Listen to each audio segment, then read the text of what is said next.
اشرف الانبیاء والمرسلین نبینا محمد وعلی آلہ وصحبہ اجمعین ومن تبعہم بإحسان الی یوم الدین اما بعد اعوذ باللہ من الشیطان الرجیم بسم اللہ الرحمن الرحیم وانزلنا الیک الکتاب بالحق الیک الکتاب بالحق مصدقا لما بین یدیہ من الکتاب ومہیمنا علیہ فاحکم بینہم بما انزل اللہ ولا تتبع اہواءہم اما جاءک من الحق لکل جعلنا منکم شرعۃ ومنہاجا ولو شاء اللہ لجعلکم امۃ واحدۃ ولکن لیبلوکم فیما آتاکم فاستبقوا الخیرات الی اللہ مرجعکم جمیعا فینبئکم بما کنتم فیہ تختلفون وان احکم بینہم بما انزل اللہ ولا تتبع اہواءہم واحذرہم ان یفتنوک عن بعض ما انزل اللہ الیک فإن تولوا فاعلم انما یرید اللہ ان یصیبہم ببعض ذنوبہم وإن كثيرا من الناس لفاسقون افحکم الجاہلیۃ یبغون ومن احسن من اللہ حکما لقوم یوقنون صدق اللہ العظیم۔ معزز سامعین، ابھی جو درس ہمارے چل رہے ہیں طاغوت، اس کی پہچان، اس کا حکم اور اس کے ساتھ برتاؤ، اس سلسلے میں ہم آپ کے سامنے وہ آیات پیش کر رہے ہیں جن آیات میں یہ ذکر ہے کہ حکم کا، فیصلے کا مالک صرف اور صرف اللہ رب العالمین ہے، یعنی اللہ کے قانون کے مطابق ہی لوگوں کے درمیان فیصلہ کیا جائے گا، اللہ کے قانون کے مطابق، کوئی دوسرا اس میں شریک نہیں۔ پچھلے کچھ درسوں میں ہم نے آپ کے سامنے یہ بات بھی رکھی کہ پچھلے جو انبیاء کرام علیہم الصلاۃ والسلام آئے تھے ان کی بھی ایک شریعت تھی، اور اس شریعت کے مطابق وہ لوگوں کے درمیان فیصلہ کیا کرتے تھے، لوگوں کے درمیان فیصلہ کیا کرتے تھے۔ نبی کریم صلی اللہ علیہ وسلم کو بھی حکم دیا گیا کہ اسی کے مطابق آپ فیصلہ کرو، کتاب اللہ کے مطابق۔ یہ سورہ مائدہ کی آیت نمبر 48، 49 اور 50 ہم نے آپ کے سامنے رکھی۔ یہ بہت اہم آیات ہیں، ہو سکتا ہے کہ 2-3 درس ان کی تشریح میں لگ جائیں، لیکن ان آیات کو سمجھنا بھی ضروری ہے کہ ان آیات میں جو ذکر کیا گیا ہے وہ کیا ہے۔ وہ علماء جو کبھی ہم کو عبداللہ ابن عباس رضی اللہ تعالیٰ عنہ کے قول سے، ان کا قول ذکر کر کے اور کفر دونا کفر بیان کر کے ہمیں گمراہ کیا کرتے تھے، ان کا پوسٹ مارٹم ہم نے پچھلے درس میں کیا۔ واضح ہو گیا پچھلے درس میں کہ کفر دونا کفر کس کنڈیشن میں ہوگا، اور حضرت ابن عباس رضی اللہ تعالی عنہ نے جو یہ بات بیان کی، جو ان کا یہ قول ہے، اس سلسلے میں سیاق و سباق کیا تھا، کن حالات کے تحت، کس پس منظر میں انہوں نے یہ بات کہی تھی، وہ بھی ہم نے آپ کے سامنے بیان کی۔ اب اس آیت کا ترجمہ سن لیجئے۔ ان آیات کا، جو آیات ہم نے آپ کے سامنے پیش کی ہیں، انشاءاللہ صرف آیات کا ترجمہ ہی اگر آپ کے سامنے پیش کر دیا جائے آپ کی اپنی زبان میں، تو بہت کچھ سمجھ میں آ جائے گا صرف آیات کے ترجمے ہی سے۔ پھر اے محمد صلی اللہ علیہ وسلم، ہم نے تمہاری طرف یہ کتاب بھیجی جو حق لے کر آئی ہے، اور الکتاب میں سے جو کچھ اس کے آگے موجود ہے اس کی تصدیق کرنے والی ہے اور اس کی محافظ و نگہبان ہے۔ لہذا تم اللہ کے قانون کے مطابق، تم اللہ کے نازل کردہ قانون کے مطابق لوگوں کے معاملات کا فیصلہ کرو۔ کتاب ہم نے نازل کی، وہ کتاب جو پچھلی کتابوں کی تصدیق کرنے والی ہے، اور ان میں جو بھی باتیں بیان کی گئی ہیں ان کو بھی ذکر کیا گیا ہے اس میں، اور کچھ باتیں ہم نے آپ کے اوپر نازل کی ہیں۔ تو آپ کو چاہیے کہ آپ اللہ کے نازل کردہ قانون کے مطابق لوگوں کے معاملات کا فیصلہ کرو، اور جو حق تمہارے پاس آیا ہے اس سے منہ موڑ کر ان کی خواہشات کی پیروی نہ کرو۔ کتنی صاف بات ہے کہ آپ خواہشات کی پیروی بالکل نہ کریں۔ اگر آپ کسی کی خواہشات کی پیروی کر رہے ہیں تو آپ حق سے منہ موڑ رہے ہیں، اور آپ حق سے روگردانی نہیں کر سکتے، آپ حق سے منہ نہیں موڑ سکتے۔ کیوں کہ اگر آپ صلی اللہ علیہ وسلم ہی ایسا کرنے لگتے تو پھر قیامت تک کے لیے لوگوں کے لیے دلیل بن جاتی کہ آپ صلی اللہ علیہ وسلم نے تو ایسا کیا، اب ہم اگر کر رہے ہیں تو غلط کہاں ہیں؟ جبکہ ایسی دلیل نبی صلی اللہ علیہ وسلم کی سیرت طیبہ سے نہیں ملتی، اس کے باوجود علماء نے کہاں سے ڈنڈی ماری اور کہاں سے نبی کی امت کو گمراہ کیا، آپ دیکھ رہے ہیں اچھی طرح سے۔ جب قرآن آپ کے سامنے پیش کیا جا رہا ہے، اس کا ترجمہ ہی آپ کے سامنے بیان کیا جا رہا ہے، تو آپ کے بات سمجھ میں آ رہی ہے کہ بات تو یہ ہے، لیکن اس بات کو ہم سے چھپا لیا گیا تھا، لوگوں نے ہمارے سامنے یہ بات واضح نہیں کی تھی۔ اس لیے اللہ رب العالمین نے کہا کہ اس سے منہ موڑ کر ان کی خواہشات کی پیروی نہ کرو، ہم نے تم میں سے ہر ایک کے لیے ایک شریعت اور ایک راہ عمل مقرر کی ہے، ایک شریعت مقرر کی ہے۔ وَلِكُلٍّ جَعَلْنَا مِنْكُمْ شِرْعَةً وَمِنْهَاجًا، کہ ہم نے تم میں سے ہر ایک کے لیے ایک شریعت اور ایک راہ عمل مقرر کی ہے۔ اگرچہ تمہارا خدا چاہتا تو تم سب کو ایک امت بھی بنا سکتا تھا، سب ایک ہوتے، لیکن اس نے یہ اس لیے کیا کہ جو کچھ اس نے تم لوگوں کو دیا ہے اس میں تمہاری آزمائش کرے، بندے کی آزمائش ہے اس میں۔ اللہ نے قرآن نازل کر دیا، اللہ نے نبی صلی اللہ علیہ وسلم کو مبعوث فرما دیا، اب اس کے بعد آدمی کا عمل کیا ہے یہ اللہ رب العالمین دیکھنا چاہتا ہے۔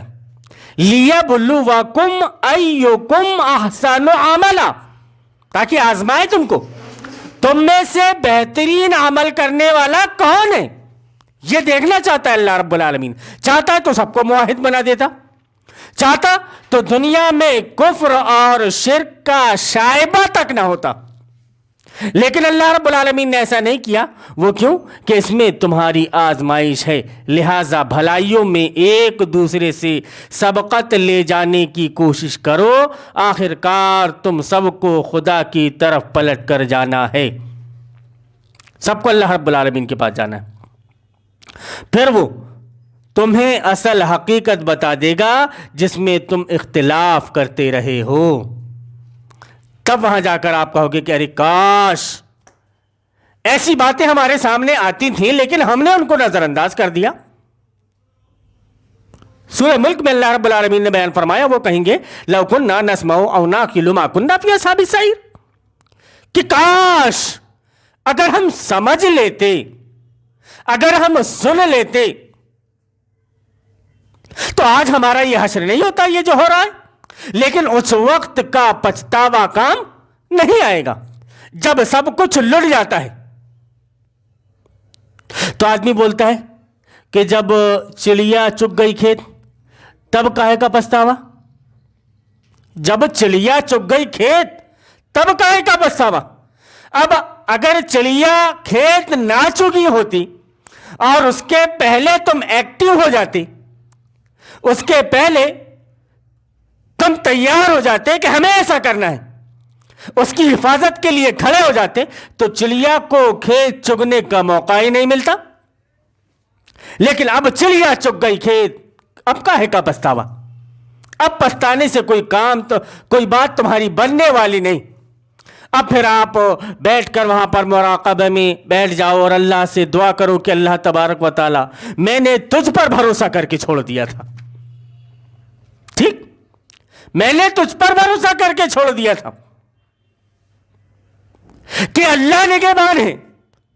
تو نے ہی قرآن میں بیان فرمایا، حسبنا اللہ و نعم الوکیل، نعم المولا و نعم النصیر، تیرا ہی فرمان ہے، اسی وجہ سے ہمارا کل توکل تیرے اوپر تھا۔ اب یہاں پر آدمی ڈنڈی مار رہا ہے کہ اللہ رب العالمین کہتا ہے کہ بھائی پہلے اونٹنے کے گلے میں لگام باندھو، پھر اس کو کھوٹے سے باندھو، پھر اس کے بعد میں اللہ پر بھروسہ کرو۔ کوئی آدمی ہے جو رات میں اپنی شاپ کلوز کر کے جاتا ہے تو لاک نہیں لگاتا، اللہ پر بھروسہ کر کے چلا جاتا ہے کوئی آدمی ایسا؟ یہاں تک کہ اگر چھوٹا آدمی بھی ہے جو ایک ٹھیلے میں مونگ پھلیاں بیچ رہا ہے، وہ اپنے سارے سامان کو سمیٹ کر لے جاتا ہے کہ اتنی بڑی مونگ پھلی بھی وہاں پر موجود نہ رہے۔ کرتا ہے ایسا معمولی سے معمولی کام میں، کہ پوری طرح سے وہ پہلے اپنے سامان کی سیفٹی دیکھتا ہے، اس کے بعد میں اللہ رب العالمین پر بھروسہ کرتا ہے۔ وہی قرآن کہتا ہے کہ پہلے تالا لگاؤ، اقفلھا وتوکل علی اللہ، پہلے تالا لگاؤ پھر اللہ پر بھروسہ کرو۔ تو جب چڑیا چگ گئی کھیت تب کاہے کا پچھتاوا؟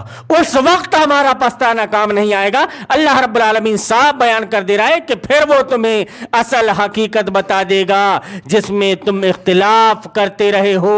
ایک بندہ تھا جو کہتا تھا یہ نظام طاغوت ہے، اس سے کلی طور پر برت کرنا تمہارے لیے فرض ہے۔ جب تک کہ تم نظام طاغوت کا انکار نہیں کرو گے، اس سے کلی طور پر برات کا اعلان نہیں کرو گے، تم پکے سچے مومن اور مسلم نہیں ہو سکتے۔ ایک بندہ تھا ایسا کہتا تھا، لیکن مولوی صاحب تھے بیچارے، وہ دیتے قرآن کی آیت پیش کرتے تھے کہ دیکھو اللہ رب العالمین نے بیان فرمایا تم گواہی دو،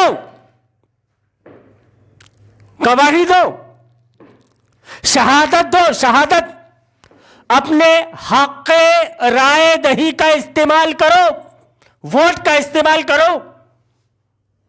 کہیں ایسا نہ ہو کہ سب جگہ کمل کھل جائے۔ اس کا ڈر، اللہ کا ڈر کب آئے گا تمہارے دلوں کے اندر؟ کہیں ایسا نہ ہو کہ تمہارے ووٹ بڑھ جائے۔ بیچارہ ایک مولوی وہ دلائل پیش کر رہا ہے، کہہ رہا ہے کہ من دل علی خیر فلہ مثل اجر فاعلہ، کہ اگر آپ نے کسی کی رہنمائی نیک کام کی طرف کی تو آپ کو اس کا اجر ملے گا، لیکن اگر آپ کی وجہ سے کوئی آدمی اگر غلط کام کر رہا ہو تو جتنا گناہ اس کو پڑے گا اتنا ہی گناہ آپ کو بھی پڑے گا۔ اللہ رب العالمین کا فرمان وَلَا تَعَاوَنُوا عَلَى الْإِثْمِ وَالْعُدْوَانِ، گناہ اور شرکسی کے کام میں تم کسی کی مدد مت کرو۔ اب بتاؤ بھائی جان، آپ نے اگر اپنا بہومولیہ ووٹ، قیمتی ووٹ کسی دوسری پارٹی کو دے دیا، اب وہ جتنے فسادات کرائے گا سب کا عذاب تم کو بھی ملے گا۔ لیکن جس کو تم نے ووٹ دیا ہے، مولوی صاحب آپ ہی کے قول کے مطابق، آپ ہی نے کہا نا کہ جو بھی غلط کرے گا اس کا عذاب بھی تم کو ملے گا. وہ جائے گا تو شراب کو حرام نہیں قرار دے گا. کوئی بھی جیت کے جائے, وہ ایسی صحابی بھی جیت کر کے بہومت کے ساتھ سینٹرل میں کیوں نہ بیٹھ جائے, سینٹرل میں بہومت کے ساتھ جیت کر کیوں نہ بیٹھ جائے, وہ شراب کو حرام کر سکتے ہیں. صاحب شراب کو حرام نہیں کر سکتی, سود کو حرام نہیں کر سکتی. اور یہ تو 2 چیزیں میں نے آپ کو بتائی, اور نہ جانے کتنی ایسی چیزیں وہ اللہ کے قانون کو لاگو نہیں کرا سکتی. جب تک کہ 1/3 اکثریت اس کو منظور نہ کر لے, جب تک کہ زیادہ ججز اس بات کا فیصلہ نہ دے دیں, اس بات کا ججمنٹ نہ دے دیں کہ یہ قانون لاگو ہو سکتا ہے, یہ ججمنٹ جب تک کہ نہیں دیں گے وہ قانون لاگو نہیں ہوگا. نعوذ باللہ. قرآن کا قانون اب اس بات کا محتاج ہے کہ اس کو ایک انسان ویریفائی کرے, ایک انسان اس کو ویریفائی کرے. یہ قرآن کا قانون, کسی کو اس پر انگلی رکھنے کا اختیار نہیں, ذرہ برابر بھی اس میں کوئی تبدیلی نہیں کر سکتا. یہ بتاؤ مولوی صاحب کہ آپ ہی کے قول کے مطابق وہ جا کر ساری برائیاں کر رہا ہے, جس کو تم ووٹ دلا رہے ہو, تو اس کو ثواب ملے گا یا عذاب؟ ساری چیزیں وہاں پر, سود بھی وہاں پر جائز ہوگا, شراب بھی وہاں پر جائز ہوگی, طوائف خانوں کو بھی مد نہیں کروایا جا رہا ہوگا, اور اس طرح سے بہت سی ایسی چیزیں ہوں گی جس کو میں جو شریعت میں حرام ہے ان کو وہاں پر حلال کیا جا رہا ہوگا. اور سب سے بڑا گناہ کہ اللہ کے قانون کو چھوڑ کر کسی اور کے قانون کے ذریعے سے لوگوں کے درمیان میں فیصلہ کرایا جا رہا ہوگا, اور مولانا صاحب کی سہمتی سے اس ویکتی کو ووٹ دے دیا گیا. تب بتائیے مولانا صاحب کہ وہ ووٹ دینے والے کو اللہ رب العالمین کی طرف سے نیکی ملے گی یا اس کا عذاب ملے گا؟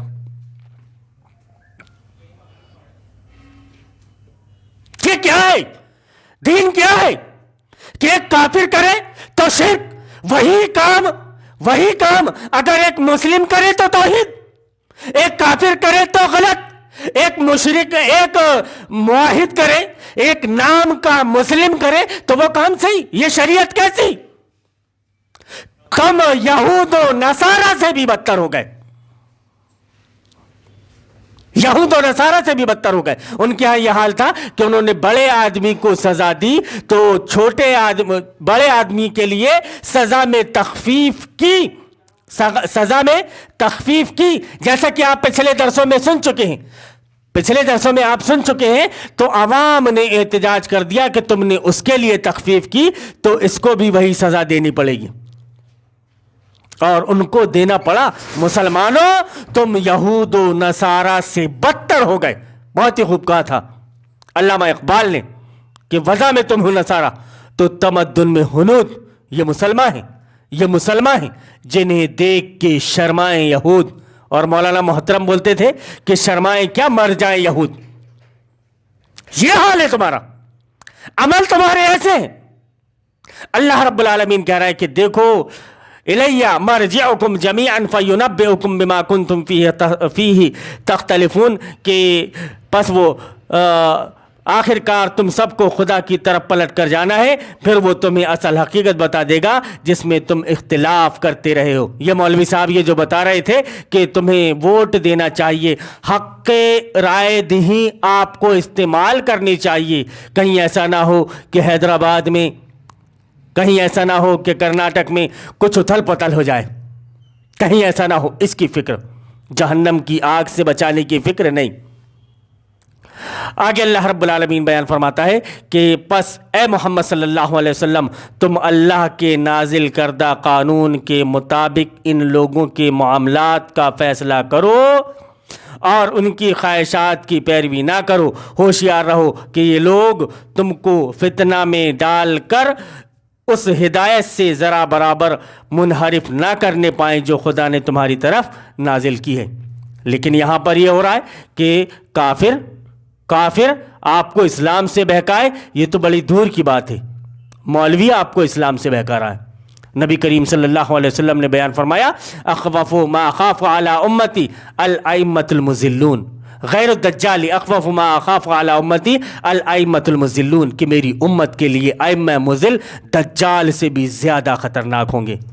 ایک کافر آپ کے سامنے آ کر کہے کہ کفر کرو، ایک کافر آپ کے سامنے آ کر کہے کہ کفر کرو، آپ کفر نہیں کرو گے، لیکن ایک مولانا آپ کے سامنے آ کر قرآن کی ایک آیت پیش کرے کہ آپ ایسا کر سکتے ہو، فقہی اصول آپ کے سامنے لا کر کے بیان کرے، احون البلیتین اخف الضررین، اخف الضررین، اور معلوم نہیں کیا کیا، کفر دونا کفر، کہیں کا روڑا کہیں کی مٹی لا کر کے فٹ کرے اور کہے کہ تم ایسا کر سکتے ہو، اس کی تمہیں اجازت ہے، تو مسلمان اس میں ملوث ہو جائے گا نا صاحب، وہ بولے گا کہ صاحب دین کا علم تو ہمارے پاس نہیں، یہ مولانا صاحب کے پاس میں سارا دین کا علم ہے، ہمارے پاس کچھ نہیں، مولانا صاحب کے پاس میں ہی پورا دین موجود ہے۔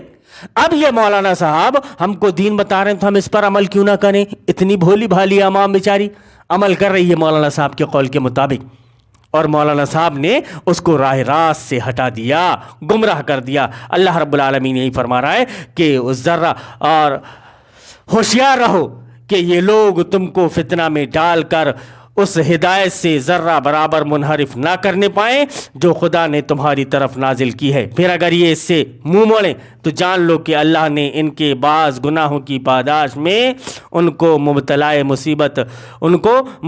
مصیبت کرنے کا ارادہ ہی کر لیا ہے۔ اور یہ حقیقت ہے کہ جمہوریت فاسق ہوتی ہے۔ وَإِنَّ كَثِيرًا مِّنَ النَّاسِ لَفَاسِقُونَ، کثیرا من الناس کا مطلب جمہوریت، اکثر لوگ بیشتر لوگ فاسق ہوتے ہیں، لفاسقون، اللہ رب العالمین نے بیان فرمایا ہے۔ اب آپ بولو گے کہ مولانا صاحب آپ نے جمہوریت کا ترجمہ کیسے کر دیا؟ جمہوریت کا ترجمہ کیسے کر دیا؟ تو جمہوریت کا معنی ہی ہوتا ہے اکثریت، اکثریت، اور اسی کو اللہ رب العالمین نے جگہ جگہ میں جہاں کہیں بھی ارشاد فرمایا، وَلَقَدْ ذَرَأْنَا لِجَهَنَّمَ كَثِيرًا مِّنَ الْجِنِّ وَالْإِنسِ، جمہوریت کو جہنم کے لیے پیدا کیا۔ اکثرهم ان کثیرا من الناس لفاسقون، جمہوریت فاسق ہوتی ہے۔ گویا پتہ یہ چلا کہ یہ دین رائے سے نہیں اصولوں سے چلتا ہے۔ غالباً حضرت علی رضی اللہ تعالیٰ عنہ کی حدیث ہے وہ کہ نبی کریم صلی اللہ علیہ وسلم نے بیان فرمایا لو کان الدین بالرائے لکان اسفل من الکعبین، لو کان الدین بالرائے، کہ اگر دین میں، یا اس طرح کے کچھ الفاظ ہیں حدیث کے کہ آپ صلی اللہ علیہ وسلم نے بیان فرمایا کہ دین اگر رائے کے ذریعے سے ہوتا لکان اسفل، تو موزے میں نیچے مسا کرنے کے سلسلے میں آتا۔ گندگی کہاں لگتی ہے؟ گندگی کہاں لگتی ہے؟ نیچے۔ مسا کہاں کرتا ہے آدمی؟ اوپر۔ اکثریت کا دماغ یہ جاتا ہے کہ نیچے کرنا چاہیے کیونکہ گندگی نیچے لگتی ہے، لیکن شریعت نے مسا کرنے کے لیے کہا اوپر۔ تو نبی صلی اللہ علیہ وسلم نے بیان فرمایا کہ اگر دین رائے سے ہوتا تو موزے کے نیچے مسا کرنے کا حکم ہوتا، اوپر نہیں۔ تم نے دین میں لا کر رائے کو ڈال دیا اور اسی کے مطابق سارے فیصلے کرنے لگے۔ کوئی بھی آیت اٹھائی اور لا کر کے جمہوریت کے لیے فٹ کر دیا، کوئی بھی آیت اٹھا کر لائی، کوئی بھی حدیث آپ نے اٹھا کر لایا اور اس سے ثابت کر دیا کہ ووٹ دے سکتے ہو۔ عوام بھی ذرا سوچے، سنیں، سمجھے، اور وہی مولوی سے پوچھے کہ آپ بول رہے ہو کہ ایسا کرو گے تو عذاب ملے گا، یہ جائے گا تو کون سا نیکی کا کام ہوگا؟ تم قوم کے لیے کام کر رہے ہو مولوی صاحب، اسلام کے لیے نہیں۔ اور یہ یاد رکھو کہ قوم مذہب سے، مذہب جو نہیں تم بھی نہیں، جذبے باہم جو نہیں محفل انجم بھی نہیں۔ کیوں تکلیفیں اٹھائیں خباب بن ارت نے، بلال حبشی نے، آل یاسر نے؟ کیوں تکلیفیں اٹھائیں؟ کیوں پریشان ہونا پڑا؟ وجہ اس کی صرف ایک ہی تھی، وہ یہ کہ وہ اللہ کے دین کے ماننے والے تھے۔ اور نبی کریم صلی اللہ علیہ وسلم کو صاحب ان کی تکلیفیں دیکھ کر کے نعوذ باللہ مزہ آتا ہوگا، اندر کے حالات کیا ہوتے ہوں گے یہ میں بھی بیان نہیں کر سکتا، اور کوئی محرک، کوئی سیرت نگار اس کو بیان نہیں کر سکتا کہ آپ صلی اللہ علیہ وسلم کے سینے کی کیا کیفیت ہوتی ہوگی اپنے احباب کی ایسی حالت دیکھ کر۔ لیکن اس وقت میں بھی آپ صلی اللہ علیہ وسلم نے سمجھوتا نہیں کیا کہ نہیں ٹھیک ہے بلال تم تھوڑی دیر کے لیے ایسا کہہ دو, ہو جائے گا معاملہ. لیکن آج کے علماء اسی چیز کو لا کر نبی صلی اللہ علیہ وسلم نے اپنی زندگی گزاری تو اسلام کے واسطے, صحابہ کرام نے اپنی زندگی گزاری تو اسلام کے واسطے, لیکن آج کے علماء جو اپنی زندگی گزار رہے ہیں قوم کے واسطے, قوم کے واسطے لیڈر کھڑے ہو رہے ہیں, اپنی اپنی تنظیمیں اپنی اپنی جماعتیں الگ الگ بنا رہے ہیں کہ ہم کچھ کر لیں گے, ہم کچھ کر لیں گے, ہم کچھ کر لیں گے. اللہ کو بھول کر کیوں بات کرتے ہو؟ نس اللہ فانساہم یا فنسیہم, کہ انہوں نے اللہ کو بھلا دیا تو اللہ نے بھی ان کو بھلا دیا. اللہ کیسے اللہ تمہارا حامی اور مددگار کیسے ہو سکتا ہے جبکہ تم اپنا حامی اور مددگار کسی انسان کو سمجھ رہے ہو کہ فلانے آدمی کو ووٹ دے دو یہ آپ کے مسائل کو حل کر دے گا؟ کیسے ہو سکتا ہے یہ؟ تو اللہ رب العالمین نے بیان فرمایا کہ اور یہ جان لو, اور حقیقت یہ ہے کہ جمہوریت فاسق ہوتی ہے. اگر یہ خدا کے قانون سے منہ موڑتے ہیں تو کیا پھر جاہلیت کا فیصلہ چاہتے ہیں؟ حالانکہ جو لوگ ان پر یقین رکھتے ہیں ان کے نزدیک اللہ سے بہتر فیصلہ کرنے والا کوئی نہیں, جو یقین رکھتے ہیں ان کے لیے. آگے میں اب یہ 3 آیتوں کا ترجمہ ہی میں نے آپ کے سامنے رکھا اور لگ بھگ 30 منٹ کا درس ہو گیا تھا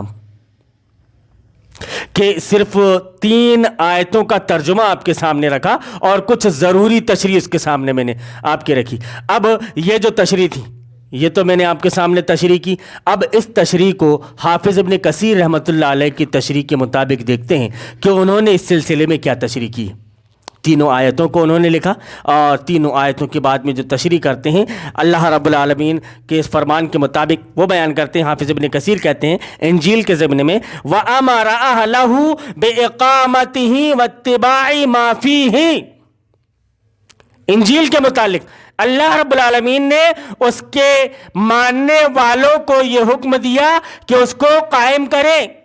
اقامت دین, اگر اقامت دین کا لفظ آ جائے تو صاحب فوراً دماغ میں ایک نام آتا ہے, مولانا, بتائیے صاحب بولیے, مولانا مودودی. اقامت دین, اور یہاں پر حافظ ابن کثیر رحمۃ اللہ علیہ یہ بیان فرما رہے ہیں وَأَمَرَ أَهْلَهُ بِإِقَامَتِهِ وَاتِّبَاعِ مَا فِيهِ, کہ اللہ رب العالمین نے اہل انجیل کو حکم دیا بِإِقَامَتِهِ, اس کی اقامت کا مطلب کیا, اس کے قائم کرنے کا مطلب کیا؟ صرف نماز روزہ؟ تو پھر جو اس میں احکام ذکر کیے گئے تھے ان احکام کو ذکر کرنے کا مطلب کیا تھا؟ جو وہ لوگ سزا دیا کرتے تھے شادی شدہ زانی کو رجم کرنے کی, تو وہ کیوں دیا کرتے تھے؟ اس دین کو قائم کرنے کے بعد. اب اگر ہم نبی صلی اللہ علیہ وسلم کے لائے ہوئے دین کے مطابق دین کو اگر بولیں کہ دین کی اقامت دین کا اگر ہم لفظ استعمال کریں تو ہمارے پر کوئی بلیم نہ لگائے, کیونکہ کر دیا. یہ کچھ اصطلاحات ہیں, اصطلاحات کو کچھ شخصیات کے ساتھ میں جوڑ دیا گیا. یہ مولانا مودودی کی اپنی اصطلاح نہیں, ان کے کئی 100 سال پہلے حافظ ابن کثیر رحمۃ اللہ علیہ اس لفظ کو استعمال کر چکے ہیں. انہوں نے اپنی طرف سے کوئی بات نہیں کی. میں کوئی وکالت نہیں کر رہا ہوں مولانا مودودی کی, لیکن میں ذکر کر رہا ہوں کہ حافظ ابن کثیر رحمۃ اللہ علیہ نے تفسیر ابن کثیر میں یہ ذکر کیا کہ وَأَمَرَ أَهْلَهُ بِإِقَامَتِهِ وَاتِّبَاعِ مَا فِيهِ, کہ اس کی اقامت کا حکم دیا, اس کو نافذ کرنے کا حکم دیا, اس کو قائم کرنے کا حکم دیا. وَاتِّبَاعِ مَا فِيهِ, اور جو کچھ اس میں ہے یعنی جو کچھ انجیل میں ہے اس کی اتباع کرنے کا حکم دیا. آگے کیا لکھتے ہیں وَقَوْلُهُ فَحْكُمْ بَيْنَهُمْ بِمَا أَنزَلَ اللَّهُ اَيْ فَحْكُمْ يَا مُحَمَّدْ بَيْنَ النَّاسِ. حافظ ابن کثیر کے الفاظ ہیں صاحب کہ اے فَحْكُمْ يَا مُحَمَّدْ بَيْنَ النَّاسِ, کہ اے محمد صلی اللہ علیہ وسلم تم لوگوں کے درمیان فیصلہ کرو. عربہم و عجمہم و امیہم و کتابیہم بما انزل اللہ الیک فی ھذہ الکتاب العظیم, کہ اے محمد صلی اللہ علیہ وسلم آپ لوگوں کے درمیان اس کتاب سے فیصلہ کریں, عرب کا رہنے والا ہو یا عجم کا عربی ہو یا عجمی, امی ہو جاہل ہو، ان پڑھ ہو، ناخواندہ ہو یا پھر پڑھا لکھا ہو، کتنا ہی گریجویٹ کیوں نہ ہو، آکسفورڈ یونیورسٹی سے پڑھ کر کے کیوں نہ آیا ہو، وہاں سے ڈاکٹریٹ کی ڈگری اس نے کیوں نہ حاصل کی ہو، M S C D S C کیا کیا ہوتا ہے، ساری ڈگریاں اس نے لے کر کے کیوں نہ آ گئی ہو، وہ بھی اس کے درمیان بھی اسی کتاب سے، اور کوئی رکشہ چالک ہی کیوں نہ ہو، ان پڑھ، رکشہ چالک سے مراد میں ان پڑھ لے رہا ہوں کہ ان پڑھ جو تھمس اپ ہو، جس کو کچھ نہیں آتا، ان کے درمیان بھی اگر تم کو فیصلہ کرنا ہے تو یا وقولہ فاحکم بینہم بما انزل اللہ، اے فاحکم یا محمد بین الناس، لوگوں کے درمیان میں اے محمد صلی اللہ علیہ وسلم آپ فیصلہ کرو، چاہے وہ جو بھی ہو، بما انزل اللہ، کس سے؟ اس کتاب سے جس کو اللہ رب العالمین نے نازل کیا ہے۔ کیا یہ بات بھی حافظ ابن کثیر نے جو ذکر کی ہے اس بات کی گواہی نہیں دیتی کہ یہ اللہ کی نازل کردہ کتاب قانون کی کتاب ہے؟ اس کے فیصلے لوگوں کے اوپر نافذ ہونے چاہیے، اس کے فیصلے لوگوں کے اوپر نافذ ہونے چاہیے، لیکن نہیں، ایسی باتیں نہیں۔ مولانا صاحب تھوڑا دھیرج رکھیے، ہمارا کام تو صرف توحید کی دعوت دینا ہے، ہمارا کام صرف توحید کی دعوت دینا ہے، آپ بولتے رہو لا الہ الا اللہ، قولوا لا الہ الا اللہ تفلحوا، لوگو لا الہ الا اللہ کہہ دو کامیاب ہو جاؤ گے۔ تو گویا تم نے توحید کا معنی و مفہوم نہیں سمجھا، اگر تم نے توحید کا معنی و مفہوم سمجھ لیا ہوتا تو اللہ رب العالمین کے ساتھ کسی کو شریک نہیں کر رہے ہوتے۔ اب اس کے سلسلے میں اور زیادہ آگے تشریح ہے، تو ہم یہ چاہیں گے کہ اطمینان سے تھوڑا تھوڑا آپ کے سامنے بیان کریں تاکہ دماغ میں بھی بات بیٹھے۔ 1 گھنٹہ 1.5 گھنٹہ 2 گھنٹے کا درس کر لینے سے، اس کو ریکارڈ کر کے اپلوڈ کر دینے سے کوئی فائدہ نہیں۔ آپ آدھے گھنٹے کے جو یہ ایپیسوڈ تیار ہو رہے ہیں ان کو آپ غور سے سنیں، کوئی چیز سمجھ میں نہیں آتی ہے کمنٹ میں آپ سوال کر سکتے ہیں، انشاءاللہ قرآن و حدیث کی روشنی میں اس کا ہم جواب دیں گے، کیونکہ ابھی یہ جو موضوع چل رہا ہے بہت خطرناک موضوع، اور وقت کا لیٹسٹ شرک وہی ہے، آپ کو اسی سے بچنا ہے۔ حضرت عمر فاروق رضی اللہ تعالیٰ عنہ کے قول کے مطابق کہ اگر آپ کو توحید کی معرفت کم ہے تو چلے گا، لیکن شرک کی معرفت آپ کو زیادہ سے زیادہ ہونی چاہیے، کیونکہ آپ کو بچنا شرک سے ہے۔ اللہ رب العالمین سے دعا ہے کہ اللہ رب العالمین تو ہمیں توفیق دے کہ ہم کتاب اللہ سنت رسول اللہ کے مطابق زندگی گزارنے والے بن جائیں، ہماری زندگی کے جو بھی معاملے ہوں، جو بھی فیصلے ہوں، وہ کتاب اللہ سنت رسول اللہ کے مطابق ہوں۔ اللہم ارنا الحق حقا وارزقنا اتباعہ وارنا الباطل باطلا وارزقنا اجتنابہ، آمین یا رب العالمین۔